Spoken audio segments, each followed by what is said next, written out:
안녕하세요. 지혜의 숲에서 길을 찾는 여러분과 함께하는 시간입니다.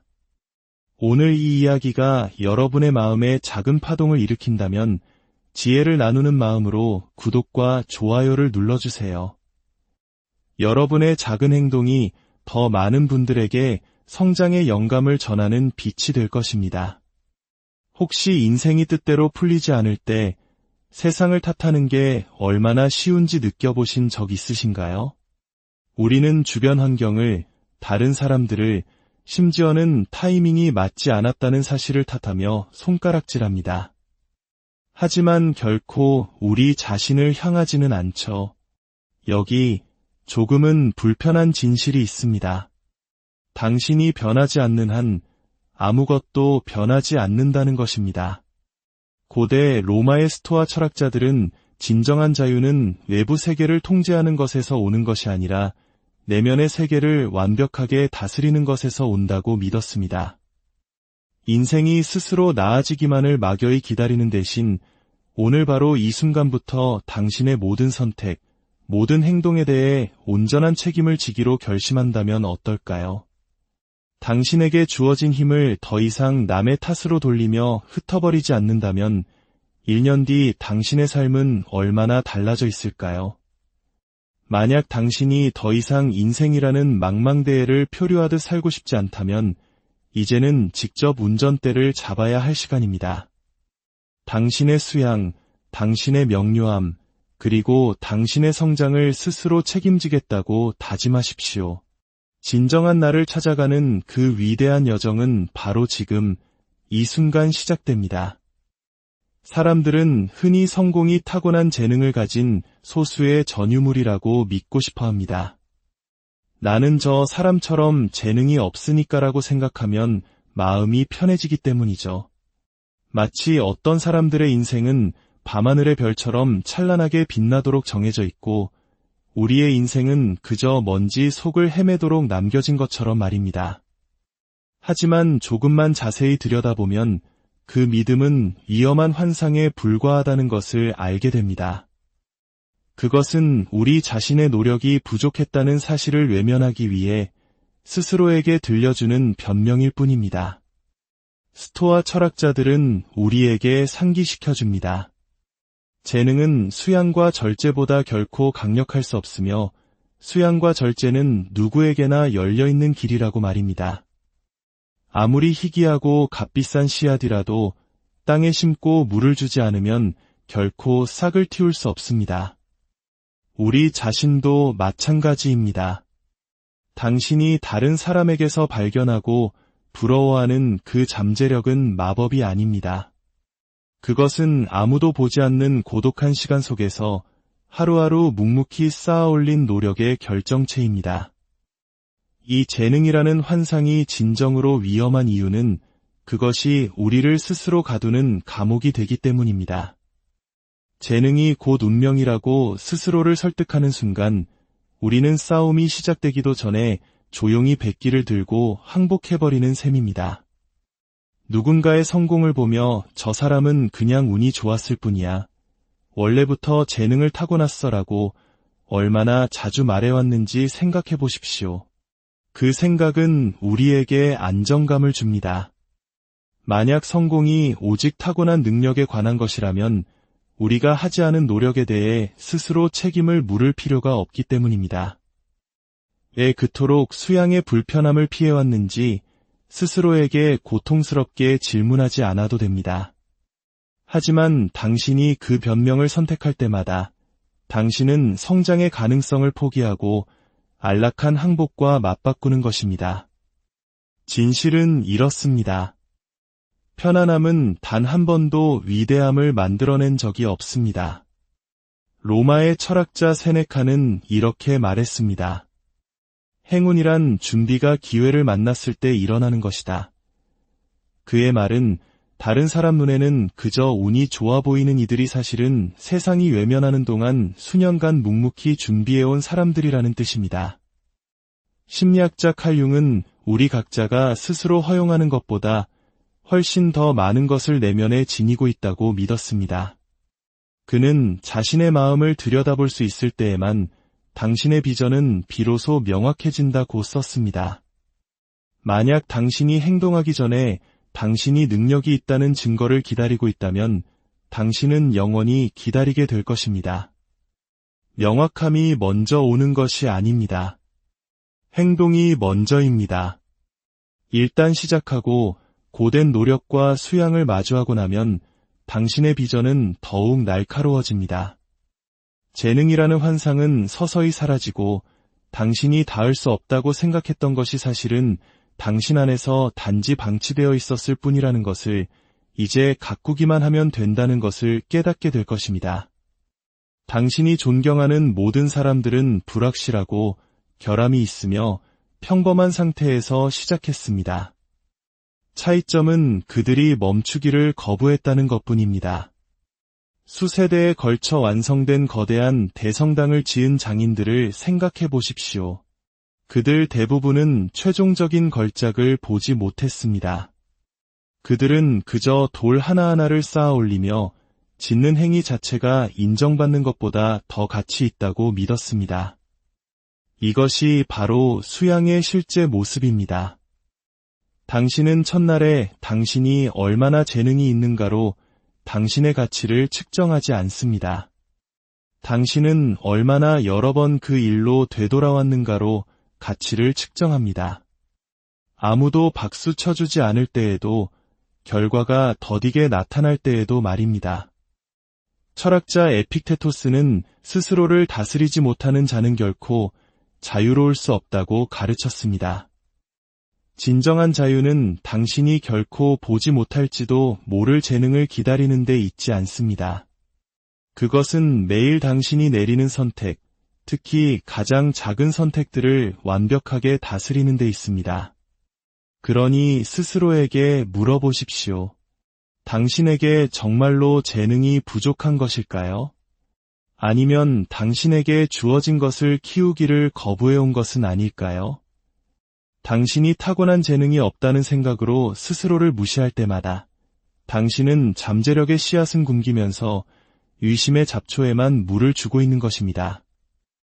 이 세상에 가꿀 만한 가치가 있는 무언가를 지니지 않은 사람은 단 한 명도 없습니다.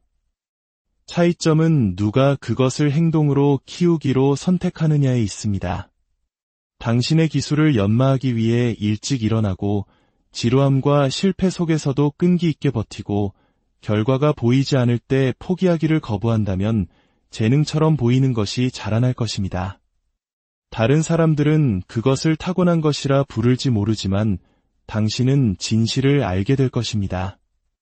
그것은 타고난 것이 아니라 만들어진 것이라는 사실을 말입니다. 재능이라는 환상은 당신이 허락한다면 당신을 작은 존재로 머물게 할 것입니다. 그것은 당신에게 넌 할 수 없어, 다른 사람들은 선택받았지만 너는 아니야 라고 속삭일 것입니다. 하지만 더 깊이 들여다보면 정상에 오르는 사람들은 가장 재능 있는 사람들이 아니라는 것을 알게 될 것입니다. 그들은 가장 수양을 잘하고 가장 꾸준하며 매일 노력의 대가를 기꺼이 치르는 사람들입니다. 세상은 언제나 결과만을 축하하며 그것을 재능이라 부를 것입니다. 하지만 당신이 더 어려운 길을 선택한다면 알게 될 것입니다. 그것이 수양을 통해 단련되고 회복 탄력성을 통해 날카로워졌으며 멈추지 않겠다는 단순한 결정 하나로 유지되었다는 것을 말입니다. 어쩌면 진정한 시험은 바로 여기에 있는지도 모릅니다. 문제는 당신이 충분한 재능을 가지고 태어났는지가 아닙니다. 문제는 당신이 가진 작은 것을, 그것이 충분하고도 남을 만큼 커질 때까지 기꺼이 키워낼 의지가 있는가 하는 것입니다. 왜냐하면 위대함은 선물이 아니라 책임이기 때문입니다. 그리고 당신이 그 책임을 온전히 받아들일 때 한때 한계라고 느꼈던 바로 그것이 당신에게 성장하는 법을 가르쳐 주었다는 것을 발견하게 될 것입니다. 삶이 평온할 때 책임감에 대해 말하기는 쉽습니다. 이론적으로 그 단어 자체는 강하고 고귀하며 심지어 영감을 주는 것처럼 들립니다. 하지만 새벽이 오기 전에 알람이 울릴 때, 하루의 과업이 끝없이 펼쳐져 있을 때, 지켜보거나 박수 쳐줄 사람이 아무도 없을 때, 바로 그때 책임감의 진짜 무게가 드러납니다. 그 고요한 순간들 속에서 화려하게 빛나던 단어의 광채는 사라지고 더 쉬운 시절에 스스로에게 속삭였던 약속들을 지킬 것인지에 대한 날것의 질문만이 남습니다. 진정한 책임감은 화려하지 않습니다. 그것은 벽에 걸린 동기부여 문구나 연설을 듣고 난 후의 순간적인 에너지 분출이 아닙니다. 그것은 더 간단한 길을 택할 수 있을 때에도 묵묵히 나타나는 고된 과정입니다. 다른 누구도 대신 짊어질 수 없는 짐을 기꺼이 지는 수양입니다. 그 무거움 때문에 수많은 사람들이 책임감에 대해 말은 하지만 실제로 실천하지는 못합니다. 그것이 불편하게 느껴지는 이유는 모든 변명을 걷어내기 때문입니다.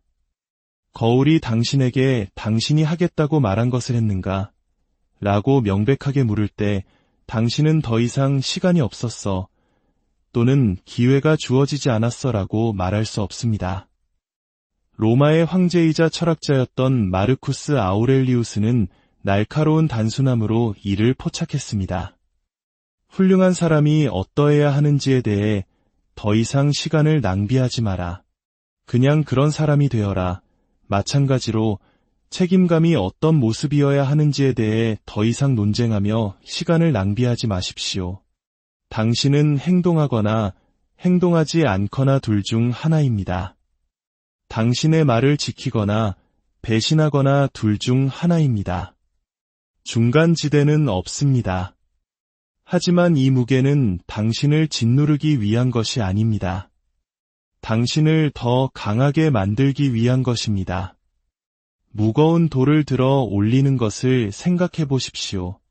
처음에는 그 긴장이 견딜 수 없게 느껴지지만 시간이 지남에 따라 짊어지는 행위 자체가 다음 돌을 더 쉽게 만들 근육을 만듭니다.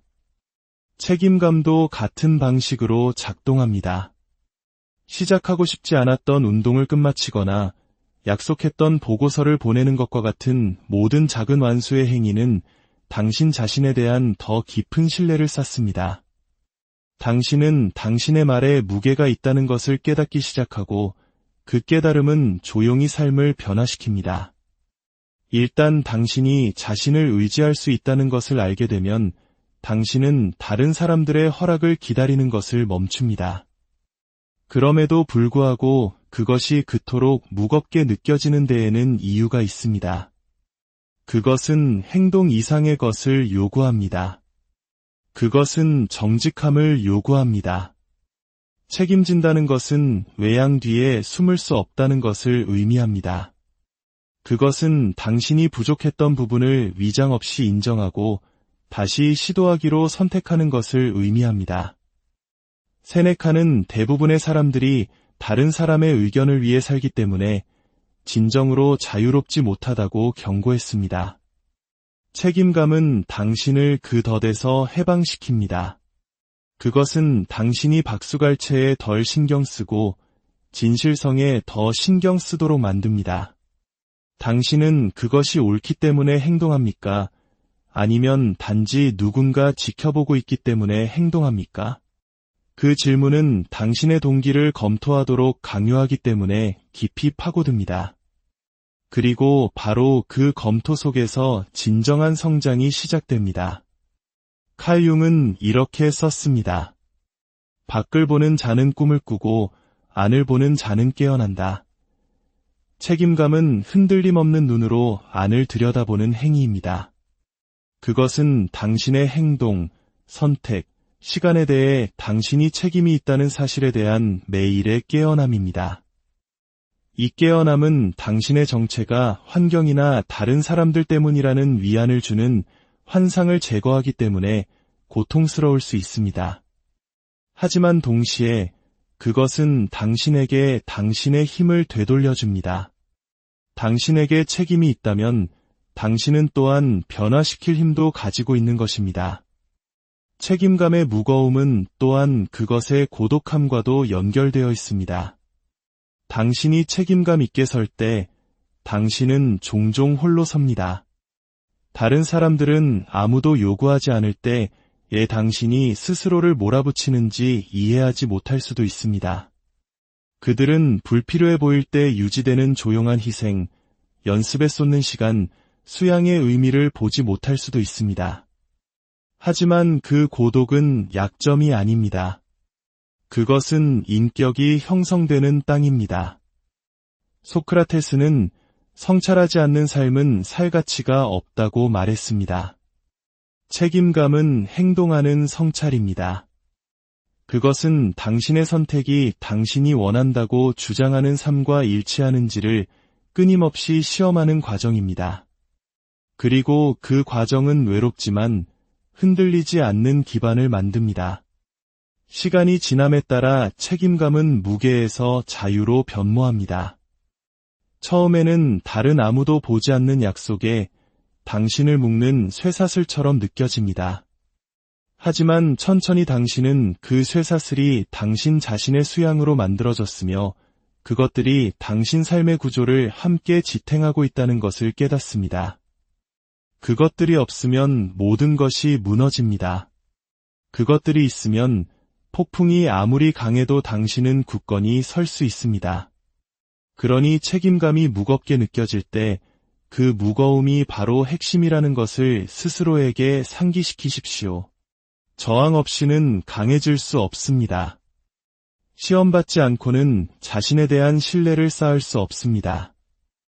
책임감은 동기부여가 당신을 앞으로 이끄는 쉬운 날들을 위해 존재하지 않습니다. 그것은 동기부여가 사라지고 피로가 몰려오고 당신이 성공하든 실패하든 아무도 알아채지 못할 날들을 위해 존재합니다. 그 순간들이 당신을 정의합니다. 다른 사람들이 지켜보고 있기 때문이 아니라 당신이 지켜보고 있기 때문입니다. 진실은 책임감이 또한 선물이라는 것을 이해하기 전까지는 항상 부담처럼 느껴질 것이라는 점입니다. 그것은 당신의 삶이 당신에게 속해 있다는 조용한 증거입니다.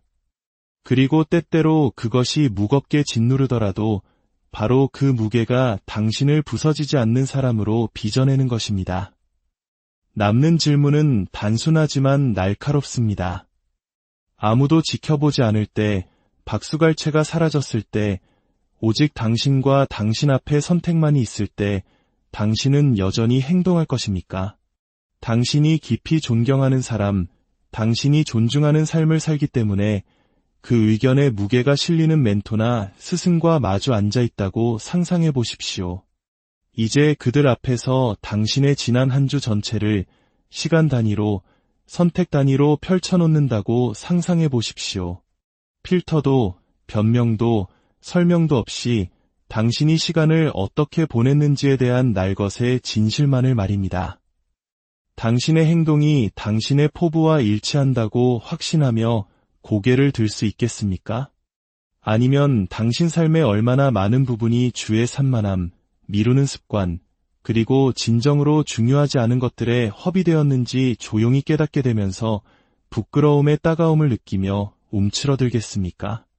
이것이 바로 거울 테스트입니다. 이것은 다른 사람의 판단에 관한 것이 아니라 당신이 움츠러들지 않고 자신을 바라볼 수 있는지에 관한 것입니다. 시간은 인생의 화폐이지만 우리가 가장 부주의하게 사용하는 자원이기도 합니다. 세네카는 우리가 살 시간이 짧은 것이 아니라 우리가 그 시간의 많은 부분을 낭비하는 것이다 라고 썼습니다.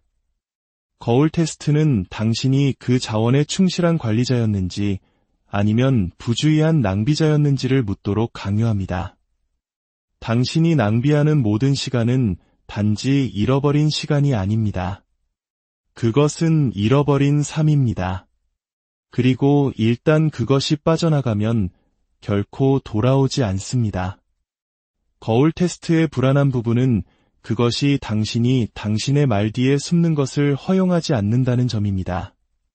그것은 당신의 의도나 스스로에게 한 약속에는 관심이 없습니다. 그것은 단지 당신이 실제로 한 일을 반영할 뿐입니다. 더 건강해지고 싶다고 말했지만 저녁 시간을 몸을 움직이는 대신 끝없이 스크롤하며 보냈다면 거울은 거짓말을 하지 않을 것입니다. 사업을 시작하고 싶다고 말했지만 당신의 시간이 오락에 쏟아졌다면 진실은 명확할 것입니다. 칼 융은 당신은 당신이 하겠다고 말하는 것이 아니라 당신이 하는 것이다 라고 말했습니다. 그 말은 모든 환상을 꿰뚫습니다. 거울 테스트는 당신의 행동이 당신의 비전과 일치하거나 아니면 당신이 주장하는 자신과 실제 자신 사이의 간극을 드러내는 곳입니다. 이것이 바로 이 테스트가 그토록 무겁게 느껴지는 이유입니다. 우리는 우리 자신에게 우리의 선택을 정당화하는 데 전문가이며 편안함을 느끼기 위해 진실을 왜곡합니다. 우리는 그것이 실제로는 회피일 때 휴식이 필요하다고 스스로에게 말합니다. 내일은 다를 것이라고 말하지만 내일은 단지 어제의 반복일 뿐입니다. 하지만 거울은 변명을 받아들이지 않습니다. 그것은 단지 있는 그대로를 반영할 뿐입니다. 그리고 그 반영은 자부심의 원천이 될 수도 있고 불편함의 원천이 될 수도 있습니다. 하나는 당신이 계속 나아가도록 격려하고 다른 하나는 당신이 변화하도록 강요하기 때문에 둘 다 가치가 있습니다. 에픽테토스는 먼저 당신이 어떤 사람이 되고 싶은지 스스로에게 말하고 그런 다음 당신이 해야 할 일을 하라고 가르쳤습니다. 거울 테스트는 당신의 삶을 그 기준에 비추어 보는 것 이상도 이하도 아닙니다. 당신은 당신이 되고 싶다고 주장하는 사람이 되기 위해 해야 할 일을 하고 있습니까? 하지만 거울은 당신을 비난하기 위해 거기에 있는 것이 아닙니다. 그것은 당신을 깨우기 위해 거기에 있습니다. 만약 당신이 낭비된 시간을 본다면 그것은 당신이 망가졌다는 의미가 아닙니다. 그것은 당신에게 어디를 개선해야 하는지를 보여주는 것입니다. 매일이 당신의 에너지를 재조정할 수 있는 새로운 기회라는 것을 상기시켜주는 것입니다. 마르쿠스 아우렐리우스는 자신의 시간이 짧고 매일이 마지막 날이 될 수 있다는 것을 끊임없이 자신에게 상기시켰습니다. 그에게 이것은 절망의 이유가 아니라 긴급함의 이유였습니다. 당신이 당신의 시간을 부주의하게 사용했다는 것을 깨닫고 깨어나는 것은 끝이 아닙니다. 그것은 변화의 시작입니다. 이러한 실천에는 용기가 필요합니다. 자신을 명확하게 보는 것은 쉽지 않습니다. 대부분의 사람들은 침묵과 성찰이 불편한 진실을 가져오기 때문에 끝없이 자신을 산만하게 함으로써 그것을 피합니다. 하지만 바로 그 침묵 속에서 당신은 당신의 방향을 찾습니다. 당신이 이 테스트를 진지하게 받아들이기 시작하면 그것이 얼마나 강력한지 깨닫게 됩니다. 당신이 한때 낭비했던 시간들이 다르게 느껴지기 시작합니다. 왜냐하면 당신은 나중에 성찰 속에서 그것들을 마주하게 될 것이라는 것을 알기 때문입니다. 그리고 천천히 당신은 더 의도적으로 변합니다.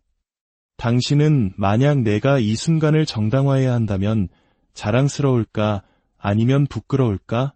라고 묻기 시작합니다. 그 단순한 변화가 당신이 사는 방식을 바꿀 수 있습니다. 다른 사람들이 지켜보고 있기 때문이 아니라 당신이 지켜보고 있기 때문입니다. 거울은 항상 거기에 있습니다. 침묵하지만 가차 없습니다. 변명은 우리가 스스로에게 하는 가장 설득력 있는 거짓말 중 하나입니다. 왜냐하면 그것들은 이성의 가면을 쓰고 있기 때문입니다. 시간이 없어, 지원을 받지 못했어, 자원이 부족해. 표면적으로 이러한 말들은 합리적이고 심지어 책임감 있게 들립니다. 하지만 그것들을 벗겨내면 그것들은 모두 똑같습니다. 책임의 무게에서 벗어나려는 시도입니다. 변명이 유혹적인 이유는 그것이 비난의 화살을 우리에게서 멀리 돌려놓기 때문입니다. 그것은 우리가 갇혀있는 이유가 우리 자신의 선택보다는 외부의 힘과 더 관련이 있다고 상상하게 만듭니다. 하지만 더 자세히 살펴보면 그것들이 하나의 패턴을 만든다는 것을 알게 될 것입니다. 바로 당신의 힘을 포기하는 패턴입니다. 당신이 나는 할 수 없어라고 말할 때마다 당신은 당신 삶의 통제권을 당신 자신 외부의 무언가에 넘겨주는 것입니다. 그리고 조금씩 당신은 당신의 미래를 형성할 능력이 있다고 믿는 것을 멈추게 됩니다. 마르쿠스 아우렐리우스는 매일 자신에게 상기시켰습니다.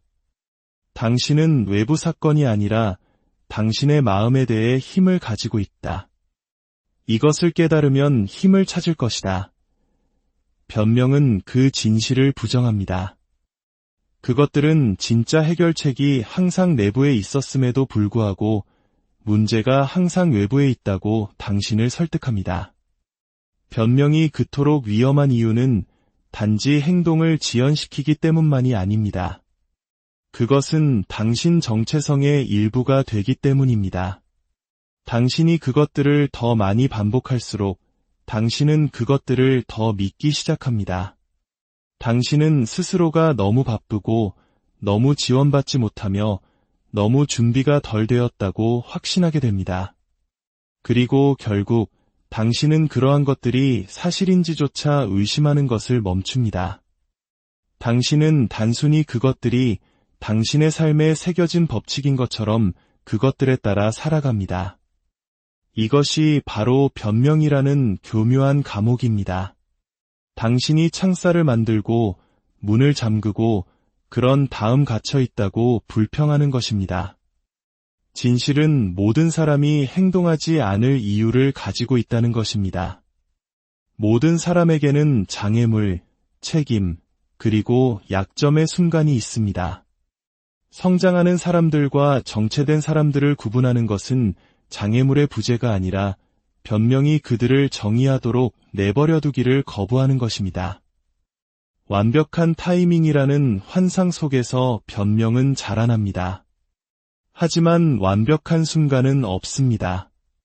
오직 지금, 그리고 행동하거나 회피할 선택만이 있을 뿐입니다. 변명 때문에 잃어버린 시간들을 생각해 보십시오. 타이밍이 맞지 않는다고 스스로에게 말했기 때문에 얼마나 많은 꿈을 미루었습니까? 준비가 되지 않았다고 스스로를 설득했기 때문에 얼마나 많은 기회가 스쳐 지나갔습니까? 모든 변명은 그 순간에는 무해하게 느껴지지만 시간이 지나면서 후회로 쌓입니다. 그리고 후회는 너무 오랫동안 무시되었던 책임감의 목소리일 뿐입니다. 당신 삶의 거울은 당신이 하고 싶었던 것을 비추지 않습니다. 그것은 당신이 한 일을 비춥니다. 변명은 그 반영 속에서 보일 수 없으며 오직 행동의 부재만이 보일 뿐입니다. 수치심과 실망 사이에는 사람들이 종종 잊어버리는 미묘하지만 결정적인 차이가 있습니다. 이 차이가 당신이 인생에서 앞으로 나아갈지 아니면 갇혀 있을지를 결정할 수 있습니다. 수치심은 당신이 망가졌다고, 당신의 핵심에 무언가 잘못되었다고, 당신은 결코 충분하지 않을 것이라고 속삭입니다. 반면에 실망은 단지 이번에는 부족했다는 것을 알려줄 뿐입니다. 수치심은 무겁고 마비시키는 것입니다. 실망은 불편하지만 성장을 촉발하는 불꽃이 될 수 있습니다. 스토아 철학자들은 우리의 실수가 우리의 무가치함을 증명하는 것이 아니라 우리의 인격을 다듬을 기회라고 상기시킵니다. 마르쿠스 아우렐리우스는 이렇게 썼습니다.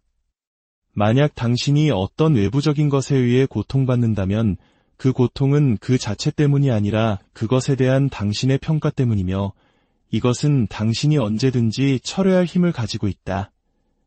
수치심은 실수를 가지고 그것을 당신의 부적절함의 증거로 해석합니다. 실망은 같은 실수를 가지고 그것을 교훈으로 해석합니다. 사건은 변하지 않습니다. 당신이 무너질지 더 강해질지를 결정하는 것은 그것에 대한 당신의 판단입니다. 걷는 법을 배우는 아이를 생각해 보십시오. 그들은 넘어지고 비틀거리며 웁니다. 하지만 아무도 넘어졌다고 해서 그들을 부끄럽게 만들지 않습니다. 넘어지는 것은 그 아이가 망가졌다는 증거로 보이지 않습니다. 그것은 그들이 배우고 있다는 증거로 보입니다. 그리고 그들이 수치심에 짓눌리지 않기 때문에 그들은 다시 시도합니다. 시간이 지나면 그들은 걷고 뛰며 세상을 탐험합니다. 이제 우리가 어른으로서 스스로를 얼마나 가혹하게 대하는지 생각해 보십시오.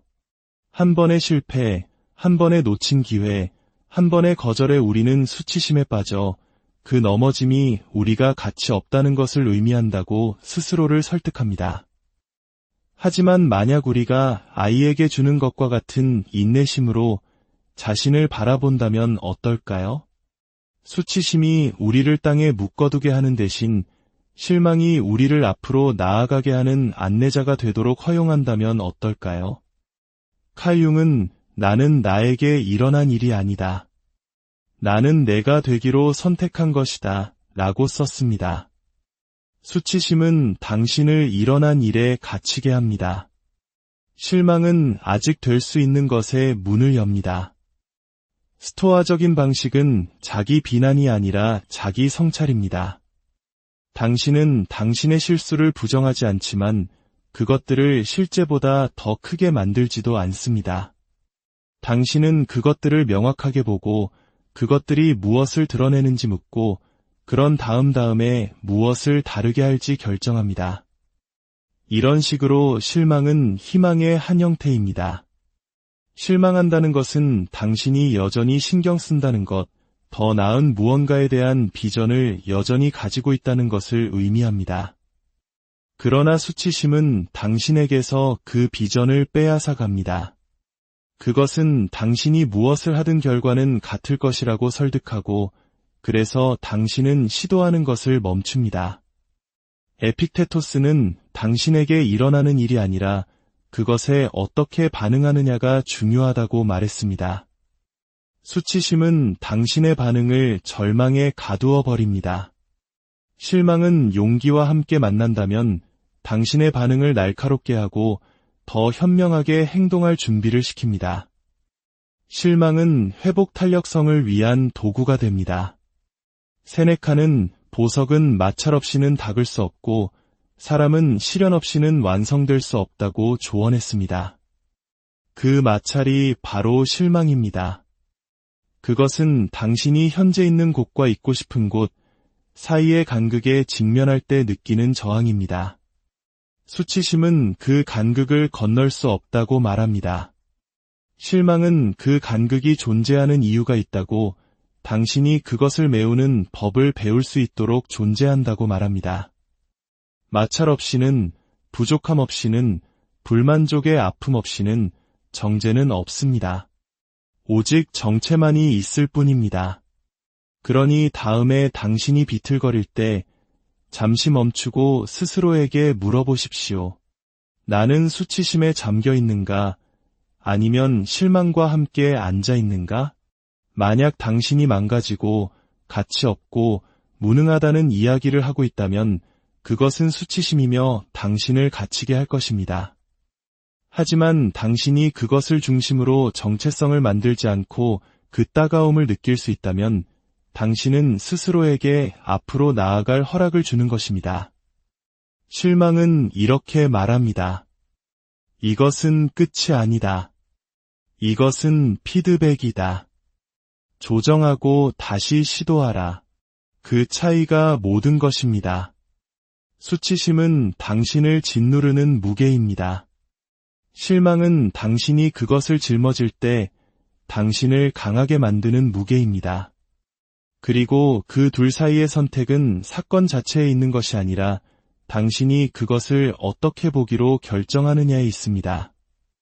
이것을 기억하십시오. 부족하다는 것이 당신이 망가졌다는 것을 의미하지 않습니다. 그것은 당신이 인간이라는 것을 의미합니다. 그리고 당신이 명확하게 보기로 선택한다면 모든 실망은 당신이 살아야 할 삶으로 더 가까이 이끄는 디딤돌이 될 수 있습니다. 모든 것은 결국 이것으로 기결됩니다.